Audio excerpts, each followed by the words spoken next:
예, 화면 잘 보입니다. 네, 감사합니다. 네.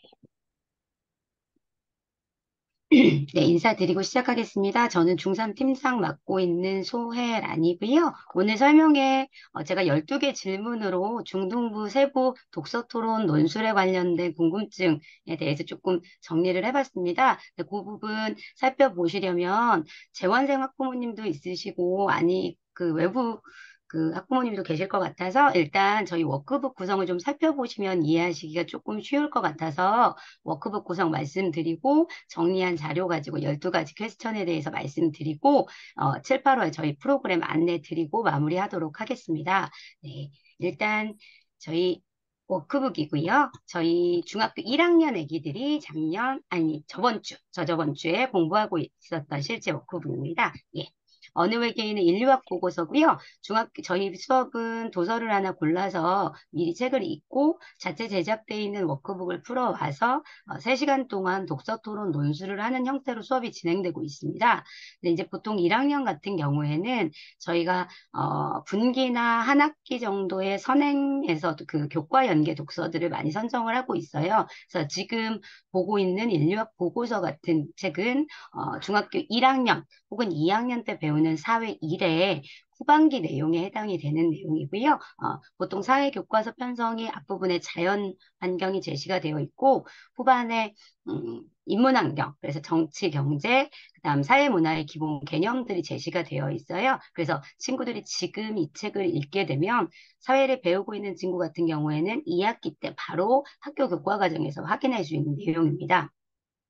보통 워크북은 앞부분에 도와줄까로 구성이 되어 있는데 중등교육에서 사실 제일 중요한 건 개념을 잡는 거거든요. 특히 중학교 1학년 같은 경우에는 개념 교육이 굉장히 중요해서 이번 도서 같은 경우에는 자문화 중심주의나 문화사대주의나 문화상대주의 같은 개념들이 중등부터 시작해서 고등까지 쭉 같이 가는 개념이거든요. 그래서 그런 개념어에 대해서 미리 정리를 한번 해주고 들어가고 있고요.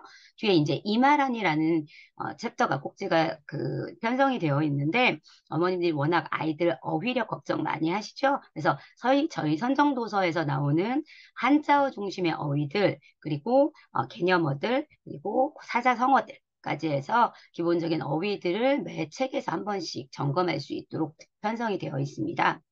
그리고 자릴권리 문제인데요. 아이들의 정독을 확인하기 위한 문제입니다. 그래서 뭐 객관식 문제도 있고요. 단답형이나 간단하게 서술형으로 제시가 되어 있어서 이 문제들은 사실 크게 어렵지는 않습니다. 도서 꼼꼼히 읽으면 아이들이 찾아서 도서 내용 숙지하고 정리하면서 할 수 있는 문제고요. 네, 그래서 이게 지금 자릴권리가 이렇게 배치가 되어 있고 그리고 이제 그 뒤에 말의 효과 꼭지들이 좀 있어요. 세 가지 보통 세 개 정도 스텝 1, 2, 3으로 편성이 되어 있는데 그 도서에서 가장 좀 생각해 볼 만한 거리들, 화두들을 좀 뽑아서 편성이 되어 있어요.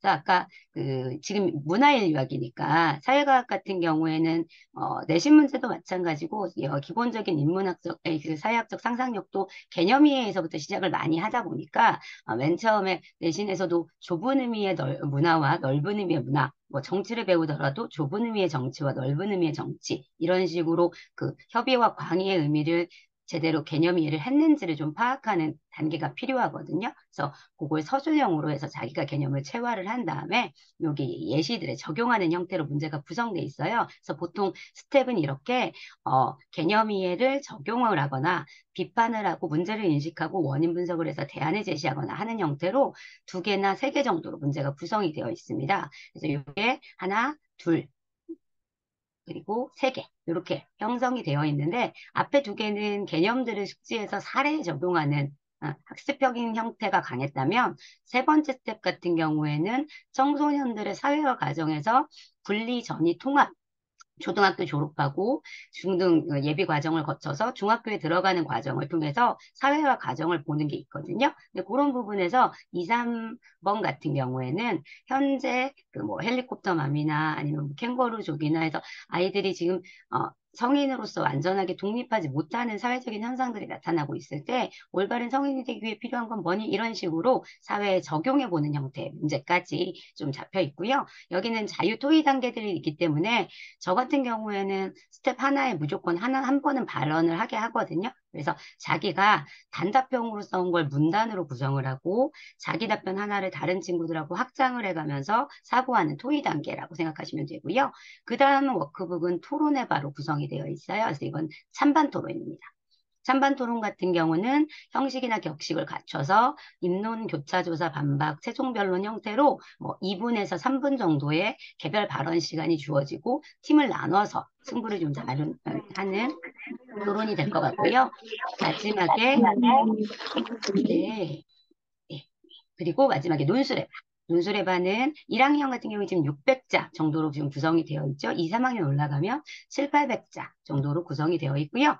이렇게 논술해봐 작성하고 나서 대면 첨삭 하다가 아니 대면 첨삭 하는 것을 원칙으로 해서 수업이 진행이 되고 있거든요. 이게 이제 저희 워크북입니다. 그럼 본격적으로 저 워크북을 바탕으로 해서 저희가 어떤 수업이 이루어지고 있는지를 보도록 하겠습니다. 일단은 제가 어머님들이 조금 설명회 때마다 좀 궁금해 하시는 부분들을 12개의 퀘스천으로 좀 정리를 해 왔는데요. 첫 번째는 원장님께서 지금 앞서서 잠깐 언급을 해주셨는데 학부모님 입장에서 최근에 관심 있게 봐야 되는 교육 이슈들이 뭔지를 좀 생각을 하실 것 같아요. 궁금해 하실 것 같아요. 뭐 매번 설명회 때마다 말씀을 드리지만 아직 중학생들은 시간이 좀 있는 편이기 때문에 저는 위에서부터 조금 내려왔으면 합니다. 그래서 어머님들 사실 제일 고민하시는 부분들은 우리 아이가 살아가는 미래 세대에는 좀 사회가 어떻게 바뀔까? 그래서 뭐 키워드로 뭐 많이 들어보신 부분들은 뭐 4차 산업혁명이나 한국 사회에 굉장히 저출생으로 인한 사회 구조적인 변화들이 굉장히 많이 생기기 때문에 직군이나 진로의 변화들이 예측이 좀 돼야 불가능한 부분들도 좀 있지만 또 많이 고민되시는 부분들이 있을 것 같아요. 뭐 최근의 사회 현상을 본다면 예를 들어 뭐 유치원이나 아니면 소아과 같은 것들이 뭐 위기에 좀 놓여 있거나 하는 부분들이 이런 모습들에서 조금 드러나는 것 같고 그럼 아이들이 진로를 선택을 했을 때 이 진로가 과연 미래 우리 아이가 살 때까지 계속 지속이 될 수 있을까? 이런 고민들을 많이 하시는 것 같고요. 두 번째는 원장님 말씀 주신 아까 대학 그, 어, 그 공교육 정상화 과정과 관련해서 같이 이제 위에서부터 대학에서부터 내려오는 부분들이 있거든요. 근데 저출생으로 인해서 음, 지방대부터 사실 정원 채우기가 너무 힘들죠. 그래서 최근에 이제 글로컬 대학이라고 해서 지금 그 주요 메인 지방대들을 재편을 해서 지역 불균형을 좀 해소하고 경쟁력을 좀 갖추자라고 이야기를 하고 있어서 그런 부분에서의 학교 선택지, 학과의 경쟁력을 가지고 지원이 되고 있는 학교들에 대해서 조금 살펴보시는 부분도 필요할 것 같아요. 그에 따라서 학과 재편도 많이 필요할 것 같고요. 그리고 1번에서 이제 드렸던 4차 산업혁명과 관련해서 사실은 2022 개정 교육과정으로 넘어가는 과정, 그리고 2015 개정 교육과정에서부터 이미 융합교과적인 성격이 많이 드러나고 있었죠. 그래서 사실 2015 개정 교과과정을 했을 때 결과론적으로 보면 문과, 이과 중에 이제 문이과 융합이지만 문이과의 영역이 완전히 사라졌다고 보기는 어려운데 결과론적으로 봤을 때는 이과 중심의 융합이 조금 더 강화된 편이고 한국 사회에서 저 1번의 결과론으로 나타낸 건 사실 의대 엑소더스, 의대 블랙홀이죠. 근데 단순히 이 공부 잘하는 애들이 의대로 몰리는 것뿐만이 아니라 우수한 자원은 인문보다는 자연 쪽으로. 그래서 뭐 거의 웬만한 학교들 일반계 고등학교는 인문 대 자연의 비율이 3대 7인 경우들이 꽤 많다고 들었거든요. 그리고 그런 상황에서 음, 우수한 자연계 인재들까지도 의대에 집중을 하다 보니까 밑에 나와 있지만 의대 2023학년도 기준 의대 합격생 기준으로 N수생이 78.7%입니다. 근데 그 N수생들이 대부분 스카이 다니던 애들이에요. 스카이 다니던 애들이나, 그러니까 처음부터 재수를 하는 애들도 많지만 스카이 다니던 애들도 굉장히 반수생이 급증한 상태예요. 코로나 때문에. 근데 그게 고입으로 그대로 내려왔어요. 고입으로 내려와서 중학교 때도 공부 잘하는 애들은 벌써 초등 고학년 때부터 이과 중심으로 진로를 정하고 영재고나 과고 같은 경우로 집중해서 선행을 하는 경우가 많죠. 그래서 사실 코로나를 거치면서 1학년 때 시험을 안 보기 때문에 2학년 때 영재고 시험을 준비하는 친구들이 굉장히 많았고요. 체감적으로. 그리고 전국자사 같은 경우도 뭐 외대부고나 이런 학교들도 보면 예전에는 문이과가 좀 계열이 나눠져 있었기 때문에 균형이 좀 맞았지만 이과 중심의 학생들이 훨씬 더 변별력이 지금 도드라지는 편입니다. 그래서 이걸 피해서 문과 애들 같은 경우는 국제고나 외고가 있다면 그쪽으로 진학을 계속 하는 편이거든요. 그리고 영재고 같은 경우에는 그렇게 이 사교육을 많이 해서 영재고에 갔음에도 불구하고 영재고가 의대에 진학을 할 수가 없기 때문에 실제로 영재고 내에서도 자퇴 비율이 좀 증가하고 있고요. 그리고 이제 논란이 됐었던 2025년에 자사고와 외고, 국제고가 사라질 수 있다라고 얘기가 됐었던 부분은 존치하는 것으로 지금 발표가 나와 있습니다.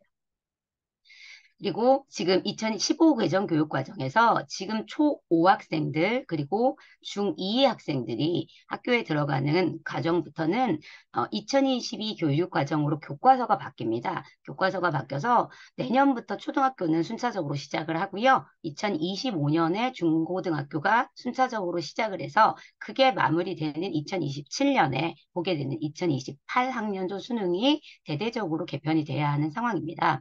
음. 그렇기 때문에 아까 원장님이 말씀 주신 2028학년도 수능이 어떻게 변할지, 교과 방식을 어떻게 반영해서 어떻게 바뀔지가 굉장히 중요하고요. 그 말씀 주신 고교학점제 전면 시행이 이 2022 교육과정의 가장 큰 변화 중에 하나예요. 그래서 그 부분에서 고1 상대평가가 남아있을 때 공통과목, 이게 어떤 학교에 유리할까? 그리고 그렇게 됐을 때 그럼 사실 고1 상대평가가 중요하기는 하지만 아직 2, 3학년이 남아있기 때문에 변별 요소, 1차 변별 요소는 될 수 있지만 결정적 요소가 될 수는 없잖아요. 그러면 이제 결정적인 요소에서 2, 3학년의 수능 변별력이나 개편 문제가 앞으로 하반기, 올해 하반기 가장 중요한 교육 공로나 쟁점일 것 같아요. 그래서 그런 부분에서 나오는 뉴스들 조금 관심 있게 살펴보셔야 될 것 같습니다. 그래서 첫 번째로 최근 관심 있게 보셔야 되는 교육 이슈 말씀드렸고요. 두 번째로는 이제 여름방학이에요. 어머님들, 자녀분들 그 여름방학이 어느 정도 되는지 지금 잘 모르겠는데 이 근처 제가 근무하고 있는 지역 같은 경우에는 심한 경우 방학이 11일, 11일. 그래서 8월 1일, 8월 3일, 8월 4일 이렇게 개학하는 학교들이 꽤 많아요. 그래서 여름방학은 지금 최근 2, 3년 사이 한 3주 정도로 줄어들었었는데 점점 더 짧아지고 있고요. 대신 봄방학을 없애고 겨울방학을 2달 반 정도 하게 겨울방학을 굉장히 길게 가는 학교가 되고 있어요. 그래도 여름방학이면 어느 정도 학년 중간으로서 애들의 그 학업 상황을 좀 점검을 해보시고 하반기 계획을 좀 세우셔야 될 것 같은데요. 그래서 학년별로 어떤 부분을 좀 살펴보셔야 될지 좀 말씀을 드리고자 합니다. 중학교 1학년 같은 경우는 중고등학교에서 개념이 가장 중요한 개념들의 그 어떤 토대 학습을 하는 시기예요. 그런데 시험을 보지 않기 때문에 그런 개념 학습이 제대로 탄탄하게 이루어졌는지를 파악하기가 어렵습니다. 대부분 자유학년제나 자유학기제로 인해서 활동형 수업이 굉장히 많고 그런 지필고사의 평가가 없기 때문에 학교에서도 그런 부분이 2, 3학년으로 올라갔을 때 학력 누수로 이어지기도 하거든요. 그래서 학교에 따라서는 점수를 반영하지는 않아도 형성평가 같은 걸 보는 경우들이 있어요. 뭐 국어 품사를 배웠다. 그럼 품사 쪽지 시험. 형성평가 이런 것들을 좀 보기를 하거든요. 그러면 그런 부분들을 조금 체크해 보시고 학원 수업이나 이런 부분에서 피드백으로 아이가 중등 개념을 정확하게 지금 안착하고 있는지 잘 소화하고 있는지를 좀 보셔야 될 것 같아요. 그리고 2학기 때는 자유학기제로 전환이 되면서 학교장 재량으로 지필고사를 보는 학교들이 있습니다. 이건 학교장 재량이기 때문에 일괄적으로 보는 게 아니고요. 그래서 한 번이라도 사실 시험을 보는 게 좋습니다. 모두 다 보는 게 아니기 때문에 특목에서는 반영이 잘 안 됩니다. 하지만 지필고사를 미리 보게 되면 아이들이 문제 적응력이나 내신 적응력을 확실히 키울 수 있고 잔 실수들을 줄일 수 있기 때문에 이 지필고사 여부를 좀 확인하시고 같이 준비해가는 과정이 필요할 것 같고요. 그 다음에 한 학기 마무리하면서 학생부 관리하는 연습을 스스로 좀 시켜주셔야 됩니다. 그러니까 저희 그 논술학원하고 관련해서 말씀을 드리면 중일 활동 및 독서 기록에 대해서 살펴보시면 좋은데 저 같은 경우에는 저희 학원 도서를 기준으로 해서 학기당 한 15권 내외를 올릴 거 추천을 드립니다.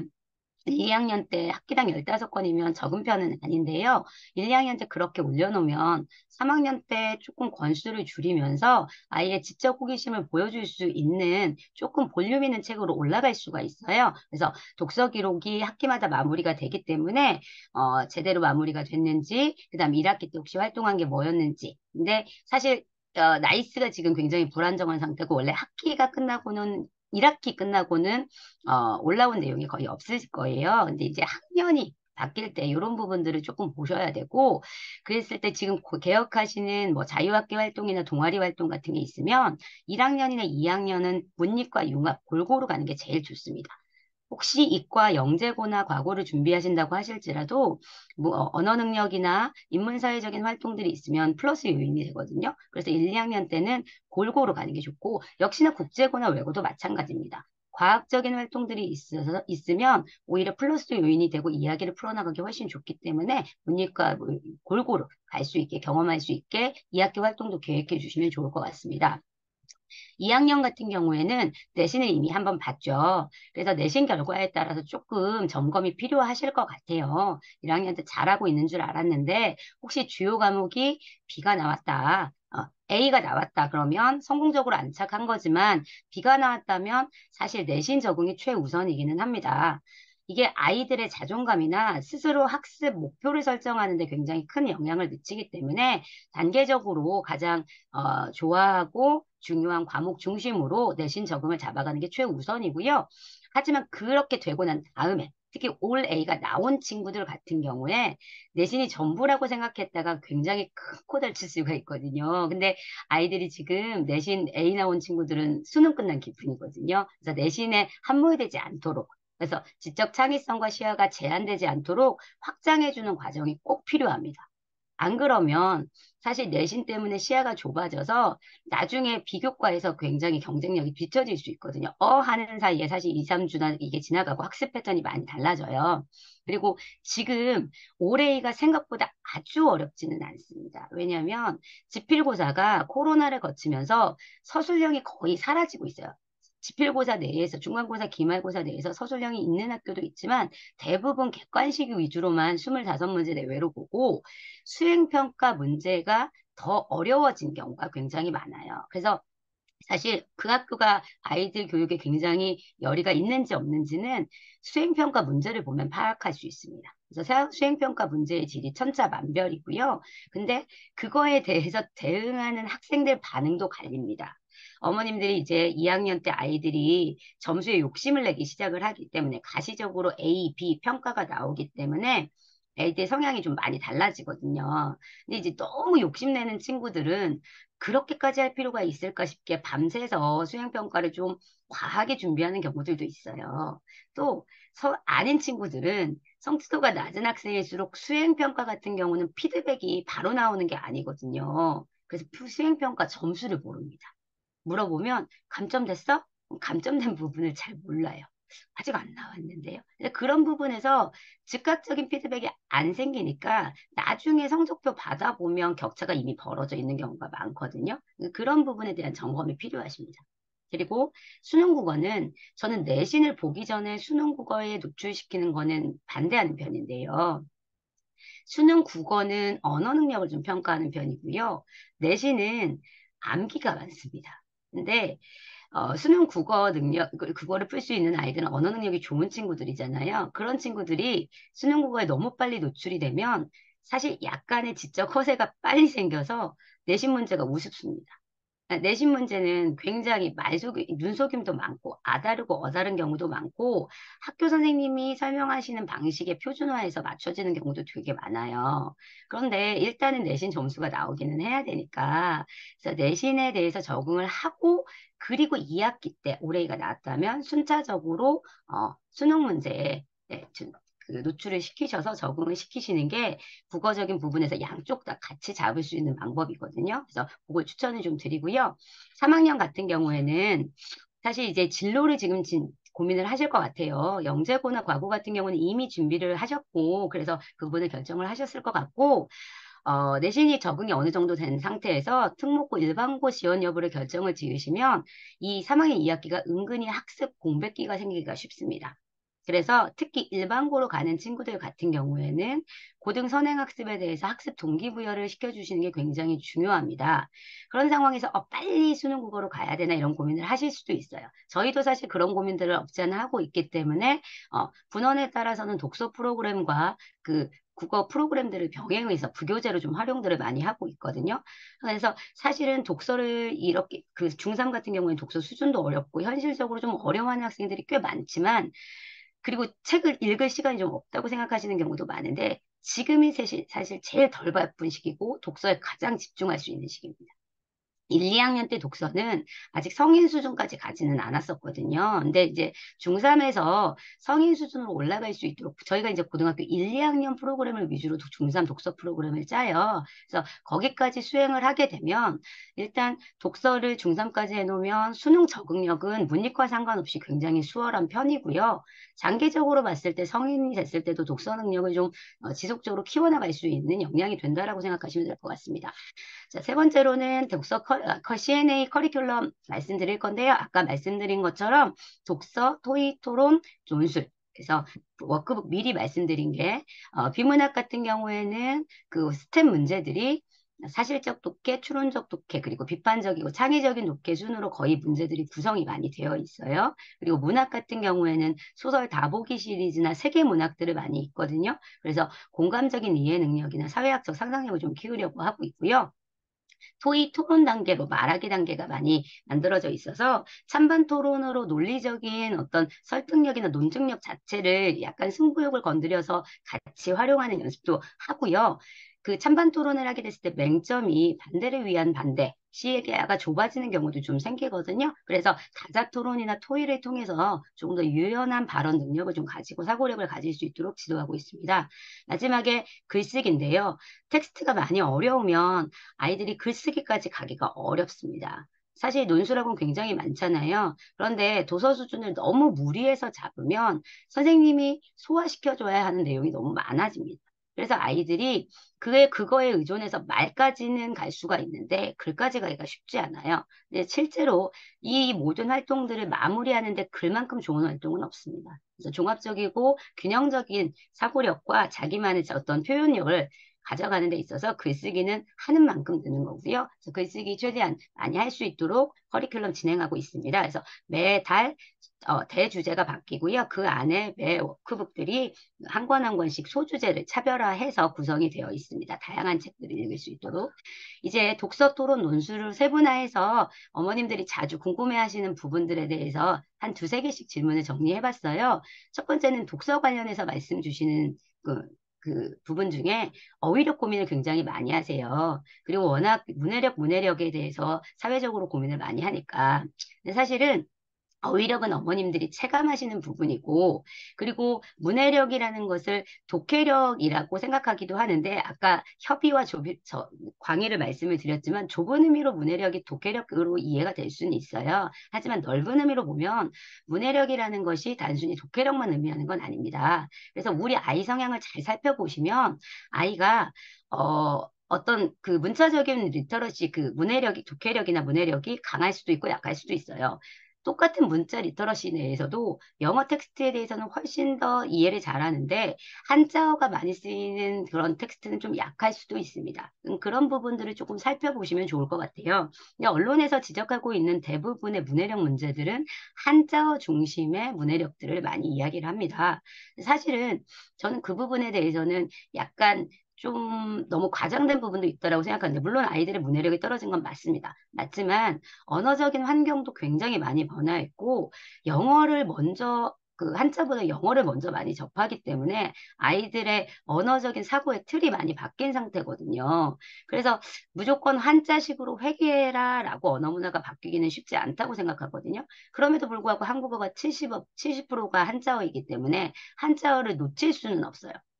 근데 그런 한자어에 대해서 너무 공포를 가지게 되면 오히려 좀 부담이 될 수는 있어요. 지금 한자를 다시 시켜야 되나 하는데 그게 쉽지는 않잖아요. 그래서 아이가 어떤 부분에서 장점이 있고 어떤 부분을 현실적으로 좀 보완해 갈지를 고민을 하셔야 될 것 같고요. 그다음 정보 리터러시, 자료 해석이나 또는 뭐 수리 이해 능력, 조금 더 나아가서 그 밑에 디지털 리터러시나 미디어 활용 능력이나 미디어를 통해서 뭐 발표를 하거나 하는 능력들도 분명히 아이들의 아니, 그 정보를 받아들이는 능력도 마찬가지고 활용하는 능력까지도 조금 살펴보시면 좋을 것 같고요.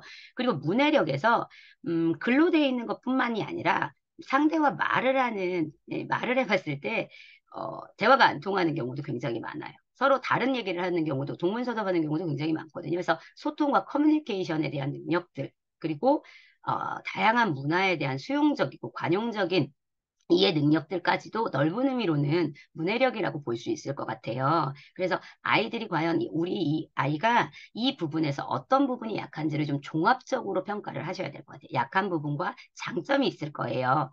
한자로 된 텍스트는 약하지만 자료로 되어 있는 그래프는 굉장히 잘 읽는 경우도 있거든요. 그래서 수치나 이렇게 데이터로 되어 있는 것들에 대해서 훨씬 더 문해력이 좋은 친구들 같은 경우에는 이과적인 성향이 강하기 때문에 그런 부분들을 좀 강화하면서 독서로 문해력을 그 국어 문해력을 좀 보완해주는 형태로 좀 계획을 잡으시면 될 것 같고요. 다섯 번째는 애들이 책을 안 읽죠. 예, 초등학교 때는 참 책을 좋아했었는데 혼자서는 책을 절대 읽지 않고 책을 읽는 애들도 혼자 자기가 읽고 싶은 책만 읽습니다. 그런 애들이 읽을 수 있는 책은 사실 이제 흔히 말하는 마니아들, 덕후들인데 청소년 소설, 책 읽는 책 읽는 걸 좋아하는 친구들은 상비나 뭐 이런 시리즈에서 나오는 청소년 자음과 모음 시리즈 같은 청소년 소설이 재밌어요. 자 혼자 읽을 수 있습니다. 그리고 매니아들은 역사나 과학 같은 경우에는 어렸을 때 학습 만화 보듯이 그 책들을 찾아서 보는 친구들이 있어요. 근데 그거 외에 정치, 경제, 사회, 문화, 뭐 아까 철학 이런 식들의 다양한 책들은 잘 안 읽습니다. 문학 같은 경우도 시는 안 읽어요. 근현대 단편 소설은 안 읽습니다. 편독이 너무 심하죠. 그래서 사실은 사교육을 활용하신다면 이런 부분을 좀 보완적으로 활용하시는 게 좋습니다. 아까 말씀드린 것처럼 저희 학원 자체가 달마다 다른 주제를 선정을 하고 도서를 선별해서 고르잖아요. 그래서 그런 부분들에서 골고루 좀 책을 읽을 수 있도록 하면 좋고요. 그리고 아까 아이가 후루룩 대충 읽는다라고 굉장히 고민을 많이 하세요. 근데 초등학교 5, 6학년이 원래 도서들이 통독 형태로 많이 편성이 되어 있습니다. 그래서 올라오면서 정독이 잡혀야 되는데 사실 정독 잡는데 가장 효과적인 건 내신 문제입니다. 문장 하나에서 아 다르고 어 다르고 자기가 한번 틀려봐야 자기 발등을 자기가 찍었구나 싶어서 눈에 불을 켜고 문장을 자세히 보거든요. 근데 그전에도 정독을 좀 잡아야 되잖아요. 그래서 이제 저희가 비문학 독해 프로그램들을 보면 구조 독해, 중심 문장이나 키워드를 찾아서 밑줄을 치고 중심 내용들 찾아서 요약을 하고 글의 구조를 파악하는 구조 독해 연습들을 좀 많이 시키고 있고요. 그리고 음독과 낭독을 저는 중학생들에게 추천합니다. 아이들이 눈으로 읽으면 F자 증후군이에요. 앞에 처음만 읽고 그 다음에 디테일한 부분을 읽지 않습니다. 그래서 음독과 낭독을 하게 되면 사실 시간은 많이 걸리지만 문장 하나를 곱씹어 볼 수 있어요. 그래서 수업 중에 사실 텍스트가 제일 어려웠을 때 돌아가면서 한 번씩 읽게 시키면 아이들이 스스로 그 글을 이해합니다. 저는 중학교 3학년, 2, 3학년 애들이야말로 음독이 가장 필요하다고 생각하거든요. 실제로 이걸 시켜보면 어머님들 아이들이 생각보다 한글을 잘 못 읽습니다. 버벅거리는 경우도 굉장히 많아요. 눈으로만 읽기 때문에 소리내서 읽어본 경험이 굉장히 없거든요. 그래서 음독을 굉장히 추천해드리고 그리고 부모님과 같이 겪는 경험도 굉장히 추천해드리는 게 최근에 중학교 1학년에서 바르톨로메는 개가 아니다라는 소설을 했어요. 너무 재밌어요. 근데 그 도서의 그 앞뒤 표지에 공주의 개, 아니 바르톨로메 공주의 인간 개가 되다 이렇게 표현이 써 있어요. 이제 장애를 가진 친구고, 그 근세로 넘어오는 시기에 그 스페인의 마드리드에서 그 공주의 눈에 띄어서 공주의 인간계로 강아지처럼 그 들어가게 되는 이야기를 다룬 거예요. 그래서 그 아이가 스스로 인간성을 찾아가는 이야기거든요. 근데 아버님이 그걸 보시고 깜짝 놀라신 거예요. 아니, 뭐 이런 책을 읽어. 그래서 아버님이 궁금해서 읽어보셨대요. 근데 아버지가 너무 재밌다고. 그래서 어머니도 같이 읽으셨대요. 그래서 친구가 그 얘기를 하더라고요.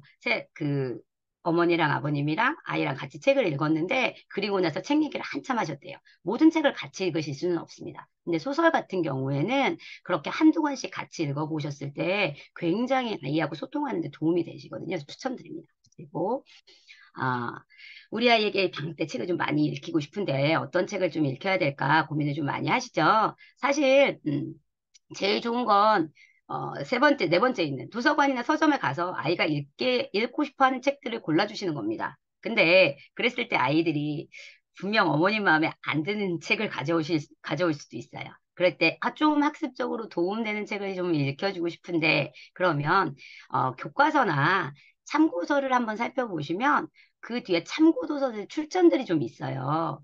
예를 들어서 중학교 1학년 때 품사를 할 때, 책상은 책상이, 아니, 품사 아니고, 언어의 본질을 해요. 자의성, 사회성, 역사성, 이런 언어의 본질을 배우는 단원이 있는데, 거기에 책상은 책상이다라는 책이 참고도서로 많이 출전이 돼요. 한 단락 정도만 나옵니다. 그래서 그 언어의 사회성을 무시하고 책상을 침대라고 부르고 컵을 의자라고 부르고 아저씨가 자기 마음대로 다 사물의 이름을 바꿔서 부르는 이야기고요. 단편소설입니다. 근데 그 책상은 책상이다 든 저희가 원래 선정도서로도 했었는데 그렇게 책을 출처가 있는 책들을 찾아서 원전을 읽게 되면 사실 굉장히 교과 내용에도 도움이 되고 시야도 확장이 됩니다. 그래서 그 학생부에 올리기도 굉장히 좋거든요. 그래서 추천드리는 방법이고요. 그리고 주요 학교나 도서관에서 추천하는 도서들은 어머님들이 많이 참고하시니까 그런 도서에도 도전해 볼 수 있고요. 그리고 어떤 책을 우연히 읽었어요. 청소년 시리즈에서 뭐 자음과 무음, 뭐 창비 시리즈의 청소년 소설을 읽었는데 이 책이 너무 재밌는 거예요. 그러면 뒤에 보면 그 출판사 시리즈들이 있잖아요. 시리즈를 다 사주시면 안 됩니다. 다 사주시면 아이들이 질려요. 그중에 마음에 드는 거 한두 개씩 확장을 해서 그 시리즈에 도전해 보는 것도 책을 잘 고를 수 있는 방법 중에 하나입니다. 뭐 예를 들어 저희 중3 같은 경우에 서가명강 시리즈 서울대 교수님들이 강의한 내용을 책으로 쓴 책들을 하거든요. 근데 그런 부분에서 하나씩 하나씩 확장을 해서 가다 보면 아이들이 호기심이 있는 부분들을 스스로 확장할 수 있고요. 그리고 또 추천드리는 게 동물농장을 읽었어요. 동물농장이 너무 재밌습니다. 그럼 조지 오웰의 책을 하나 더 찾아보는 거예요. 그렇게 보면 굳이 학교에서 동아리나 뭐 자유 프로그램을 활용해서 그 진로 탐색을 하지 않아도 아이가 직접 호기심을 파고든 게 드러날 수 있습니다. 생기부에. 그래서 마음에 드는 작가가 있으면 한 권만 더 찾아서 읽어보기. 두 권 읽어도 상관없습니다. 그리고 책을 고를 때는 목차를 좀 전체를 살펴보고 그리고 나서 자기가 관심 있는 부분들을 확장할 수 있는 책들을 좀 고르면 좋고요. 그리고 학년이 올라갈수록 적절하게 모르는 어휘가 있는 경우가 있으면 도전해도 괜찮습니다. 그러니까 아이들이 극단적으로 문단이 어려워졌을 때, 독해 문제가 어려워졌을 때, 뭐, 네 개 제시문이 있으면, 세 개는 소화했는데, 하나는 거의 소화를 못했을 때, 그 나머지 세 개를 가지고 하나를 추론해서 할 수가 있어요. 그래서 한 25%까지는 추론이 가능하거든요. 25%, 35%, 30%. 그래서 보고 한 문단 내에 한두 개 정도의 모르는 단어가 있다. 괜찮습니다. 도전해서 맥락상 아이들이 읽어보면서 하면 되니까 그렇게 책을 좀 고르면 좋을 것 같습니다. 이제 말하기 능력 말씀드릴게요. 우리 아이가 학교에서 구술 발표 능력이 어느 정도로 언제 필요할까요? 예, 아이들이 가장 체감하는 건 중학교 1학년입니다. 중학교 1학년 때 활동 수업이 너무 많아요. 초등학교 5, 6학년 때 구술 욕구가 굉장히 강합니다. 아이들이 와서 저 친구 되게 똑똑해요. 이런 친구를 보면 말 잘하는 친구입니다. 그래서 학교에서도 수영평가나 조별평가나 활동형 수업이 많기 때문에 말 잘하는 애들이 되게 적극적으로 끌어갑니다. 그런데 자세히 보셔야 돼요. 과연 우리 아이가 진짜 말을 잘하는지. 일단 아이들이 카톡을 많이 하다 보니까 문장의 끝을 정확히 못 맺습니다. 저희도 스텝에서 발표를 하다 보면 일단 쓸 때도 그 문장을 끝나지를 못해요. 뭐뭐하기 위해서 이런 식으로 쓰고 말을 할 때도 말 끝을 잘라먹어요. 잘라먹고 말끝에 자신이 없습니다. 그럼 똑똑한 느낌이 확실히 반감되고 전달력이 떨어지거든요. 그래서 문장의 끝을 정확히 맺는지를 잘 살펴보시면 좋아요. 그리고 질문이나 대화의 목적에 맞게 말하는지, 동문서답하지 않는지, 그러니까 자기가 하고 싶은 말만 토해내는 경우가 많습니다. 이건 사실 어른도 마찬가지죠. 예. 대화가 아니라 사실 일방적으로 자기 발언만 하는 경우들이 많은데 아이들의 토론을 보면 토론이 아니라 일방적인 발표인 경우가 굉장히 많고요. 질문에 맞는 답을 하지 않는 경우도 꽤 많습니다. 그래서 질문이나 대화의 목적에 맞게 하는지 혹은 상대의 이야기에 듣고 적절하게 반응하는지를 좀 살펴보셔야 돼요. 말을 잘한다는 건 그냥 소리를 뱉어내는 것만은 아니니까요. 그리고 자신이 말하고자 하는 바를 충분히 잘 전달하는가를 좀 보시면 좋은데 밑에 두 가지씩 나와 있는데 사실 면접 같은 걸 연습을 하다 보면 시간이 제한돼 있죠. 수행평가도 마찬가지고. 그러다 보니까 뒤까지 말을 못하는 경우가 있어요. 뭐 시간을 못 채우는 경우도 있지만 너무 말을 많이 하고 싶어서 정작 하고 싶은 말을 마지막에 극적으로 짠 해야지 했는데 말을 못하는 경우가 있거든요. 그래서 간결하게 두 가지식으로 얘기를 하고 자신의 어떤 그 증명하고자 하는 바들을 적절한 예시나 사례나 이런 거, 아니 뭐 예시나 혹은 그 뭐 비교 대조나 이런 것들을 통해서 뒷받침을 좀 해나갈 수 있는지를 좀 보시면 좋을 것 같습니다.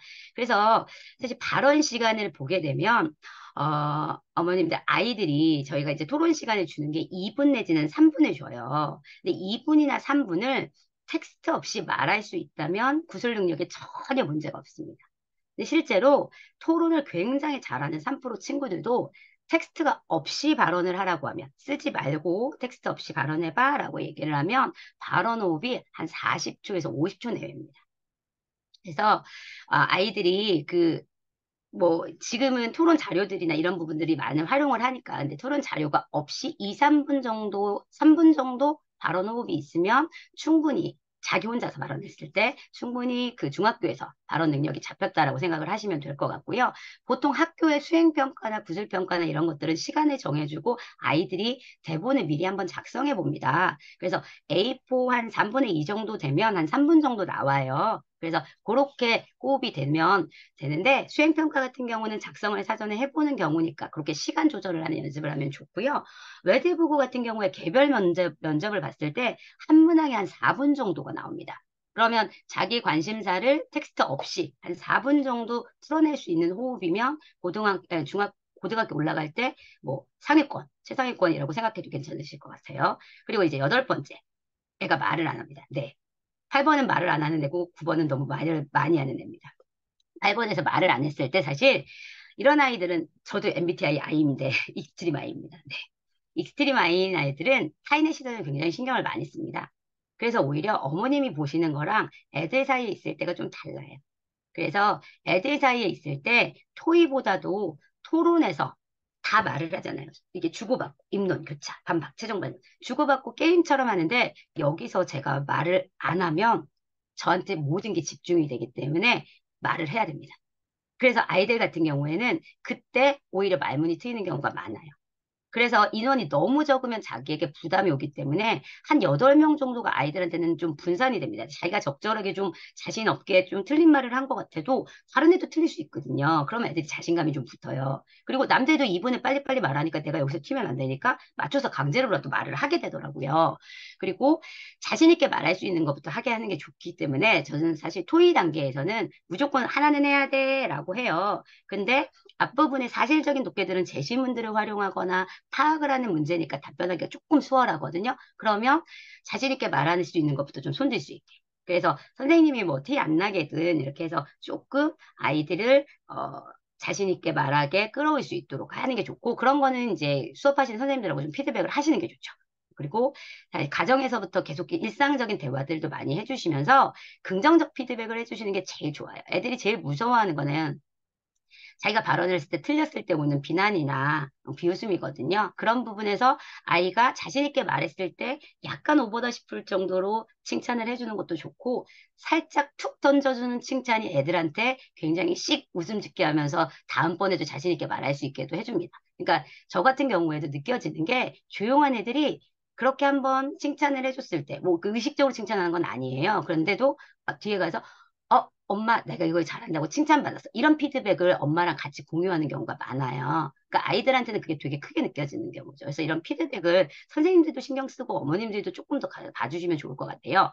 그리고 마지막으로 너무 자기 말만 하고요. 반대를 위한 반대를 합니다. 그리고 말이 끝이 없어요. 두서가 없습니다. 말을 많이는 하는데 앞뒤가 잘 안 맞는 것 같아요.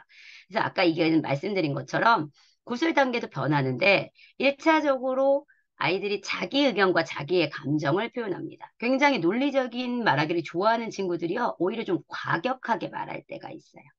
그래서 그 감정을 좀 빼고 객관화시키면서 차분하게 정리해가는 과정이 말하기에서도 필요하고요.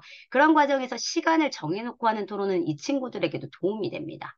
마냥 얘기할 수 없기 때문에 정해진 시간 내에서 자기 발언을 효율적으로 정리하는 연습을 해야 하면 좋고요. 그리고 말하는 친구들에게 사실 제일 필요한 건, 이런 친구들에게 제일 필요한 건 경청입니다. 들어서 현장에서 반박을 하고 수용을 해가는 과정이 있어야 실제로 발언이, 사고가 진화할 수 있거든요. 그래서 그런 부분에서 이 친구들에게 필요한 것도, 사고 중에, 학습 방법 중에 하나는 토론을 할 때, 보통 학교에서 토론대회 같은 거면 입론서를 내요. 그때 찬성 반대의 근거를 둘 다 쓰게 하거든요.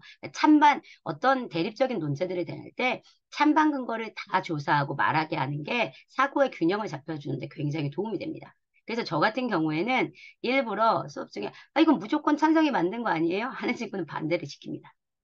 그리고 8명을 시켰는데 8명이 다 반대예요. 그러면 다시 다 8명에게 찬성을 시킵니다.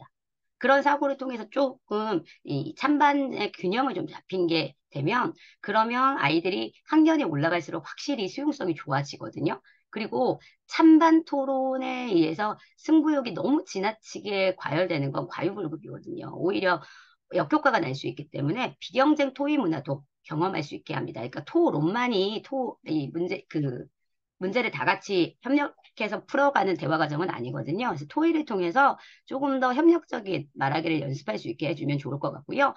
이 구술 토론에서 말만 잘하는 친구들까지는 꽤 많습니다.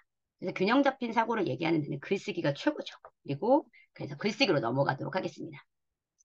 글쓰기 수행평가가 늘고 있죠. 아이 글쓰기 준비. 옛날에는 집에서 많이 해갔습니다. 지금은 집에서 많이 잘 못해요. 현장 평가가 굉장히 많습니다. 그래서 현장 평가를 하려면 근본적으로 글쓰기 능력 자체를 키워주셔야 돼요. 키워주셔야 되고, 아이들이 잘 썼대요. 근데 점수가 나오는데 감점이 됩니다. 생각보다 많이 감점돼요. 그거는 통째로 논제 요구 조건 중에 하나를 안 쓴 겁니다. 수행평가나 활동형 수업은 자기가 쓰고 싶은 걸 쓰는 게 아닙니다. 답은 여러 개일 수 있어요. 자기 생각을 쓸 수는 있지만 써야 하는 상황은 요구 조건은 분명히 있을 거예요. 그럼 그 요구 조건을 파악을 하고 그거에 대해서 이야기를 해야 되는데, 예를 들어서 뭐 개고기 찬반에 대해 개고기 그 식용 금지에 대해서 찬반 의견을 제시하고 본인 의견을 제시하세요. 그럼 찬반 의견을 먼저 쓰고 본인 의견을 제시해야 되는데 그냥 본인 의견만 쭉 쓰는 거예요. 그럼 찬반 의견이 안 나왔으니까 그게 부분 감점이 되겠죠. 그래서 그런 부분에서 논제 요구 조건을 파악하는 게 가장 먼저입니다. 1학년 애들과 제일 신경 쓰는 게 그 부분이고요. 저 같은 경우도. 그리고 나서 글을 개요짜는 연습부터 해야 스스로 글쓰기가 가능합니다. 수행평가가 사전에 나왔을 때 애들이 어떻게 하냐면 수행평가를 다 써요. 쓰고 외웁니다. 쓰고 외우면 까먹으면 당황해요. 당황하고 잘못 쓰여질 때도 있어요. 개요를 짜서 전체 틀에서 처음에 뭐 쓰고 가운데 뭐 쓰고 끝에 뭐 써야지, 여기에서 예시를 뭘 써야지, 요거를 조사해서 가서 개요를 짜고 스스로 거기서 글을 쓰는 연습을 하면 좋고요. 그렇게 되려면 얘들이 이제 뭐가 돼야 되냐면 문장력이 돼 있어야 돼요.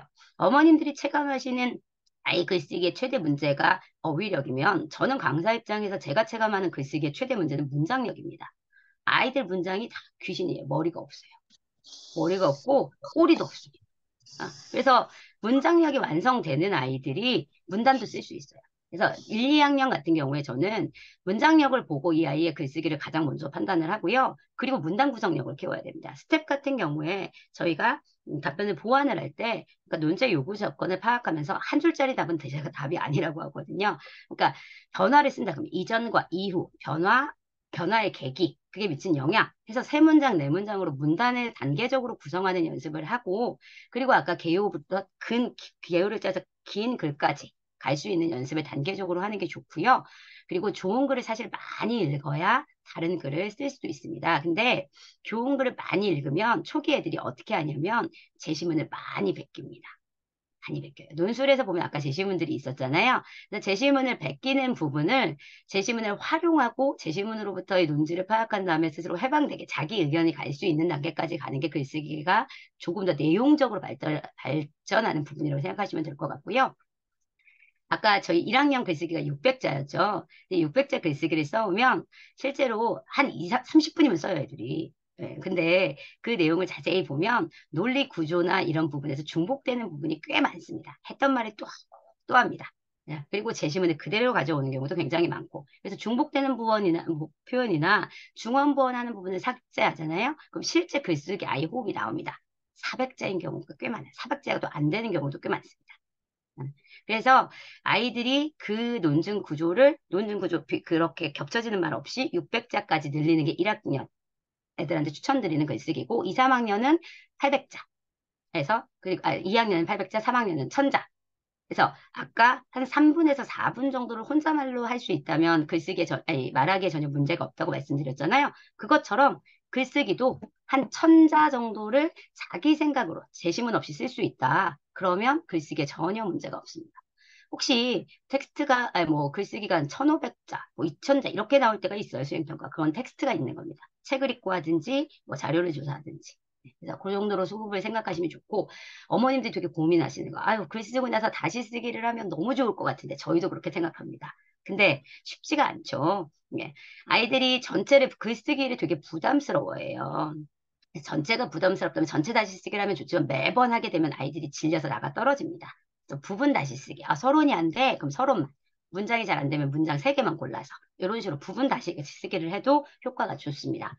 그다음, 이것도 생각보다 많이 고민하시는 거예요. 논술학원에 다니는데 오히려 틀에 갇힌 느낌이 든다. 네. 글쓰기는 갈래가 굉장히 다양합니다. 문학적 글쓰기, 수필이나 뭐 감상문이나 이런 문학적 글쓰기는 표현이 중요해요. 이 자신의 어떤 감정을 인식하고 그런 것들을 표현하고 하는 것들이 중요하다면, 사회과학에 있어서의 창의력은 문제인식 능력입니다. 그래서 서론, 본론, 결론에서 문제인식하고 원인 분석하고 대안 제시하고 문제인식하고 찬반 의견 얘기하고 본인의 의견 제시하고 그거에 대한 근거를 제시하고 이런 틀들을 가져가는 게 아이를 규격화하는 게 아니라 그 틀을 통해서 소통하는 방식을 배우는 겁니다. 학문적인 소통의 어떤 방식 중에 하나고 부분적으로 그 틀을 알게 되면 자기가 어느 정도 변형이 가능하고요. 그리고 그 안에서 사고는 다채롭게 쓸 수 있습니다.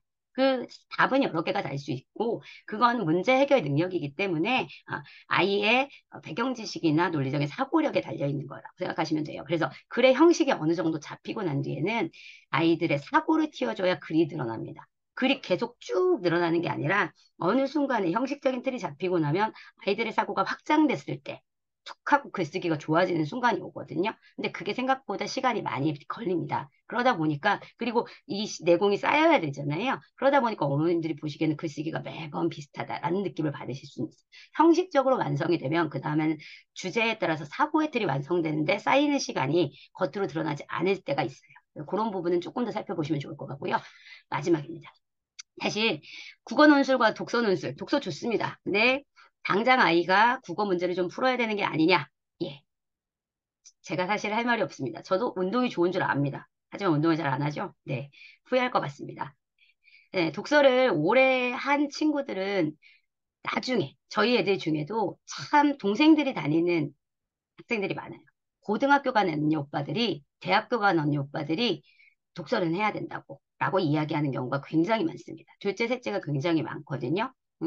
그래서 국어 학원에서 하고 있는 학습은 문제 중심의 학습이고 제시문이 좀 제한적인 경우가 많죠. 독서 같은 경우는 근본적으로 보약이라고 좀 생각을 해주시면 될 것 같아요. 다양한 텍스트들을 통해서 스키마를 형성을 하고 배경 지식을 좀 확장을 시켜주면 국어 어떤 제시문들이 제한적으로 제시됐을 때 그것을 이해할 수 있는 능력 자체가 확장이 됩니다.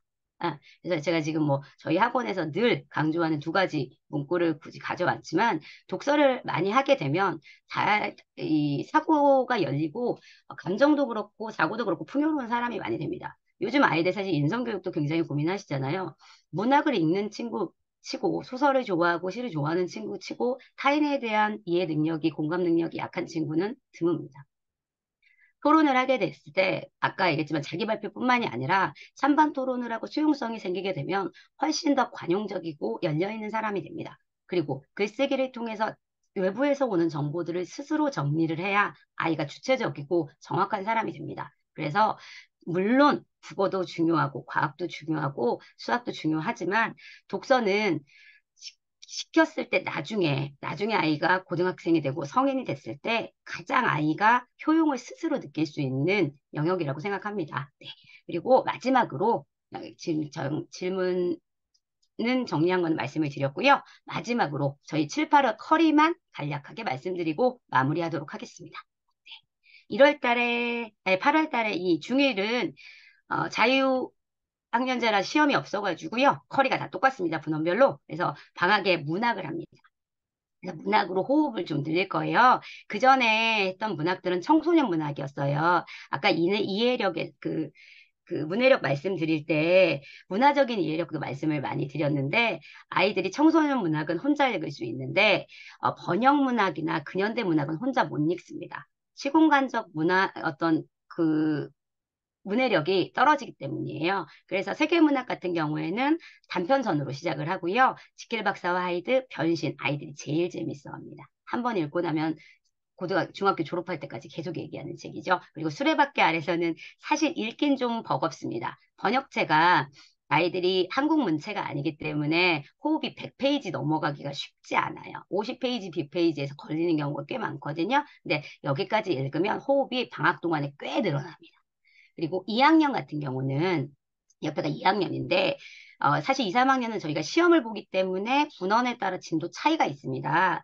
제가 근무하고 있는 분원 같은 경우에는 7월 달에 아직 세계사를 안 들어갔어요. 그래서 세계사를 먼저 들어갑니다. 이번 주부터. 세계사를 하고 나서 세계사 근현대사를 하거든요. 저희가 전반기를 앞에 했기 때문에 중세까지는 했고 근현대사를 지금 하게 되는데 근세, 근현대 그리고 나서 요 세계문학을 통해서 세계사에서 배웠던 부분들을 1920년대 재즈 시대 미국 그리고 데미안 유럽의 독일의 문학이랑 그리고 2차 대전 전후의 파리 대왕이랑 그리고 동물농장 해서 근현대 시기를 다룬 근현대 문학을 아니 세계 문학을 같이 읽습니다. 역시나 방학이기 때문에 독서 호흡을 같이 늘릴 수 있고요. 세계사에서 배웠던 부분들을 내신에만 함몰되지 않게 인문학적인 상상력을 키워줄 수 있도록 커리가 구성되어 있습니다. 그리고 2학년 같은 경우에는 문학이 끝나고 나서는 통합사회, 정치, 노동인권, 미디어, 그리고 게임 미디어에 같이 가는 거고요. 이 게임 책이 굉장히 좋습니다. 재밌습니다. 예. 그리고 이렇게 해서 그 통합사회로 진행을 하고 있고요.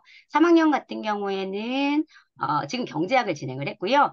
인류와 문명에 관한 담론으로 시작을 합니다. 그래서 푸시먼과 레비스토르스는 아까 예시로 보여드렸던 워크북 있잖아요. 중학교 1학년 그게 중3 때 사회에 다시 나옵니다. 심화된 내용으로.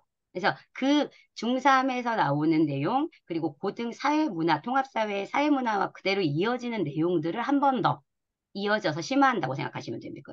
그리고 총균세, 빅북이죠. 사실 이런 책들은 혼자 읽기는 힘듭니다. 방학 때 활용해서 한 200페이지, 250페이지 정도까지 해서 끝까지 같이 읽어보는 연습을 하려고 하고요. 그리고 마지막으로 근현대 소설 다보기 8월에 다시 들어가는데요. 8월, 9월에 들어갑니다.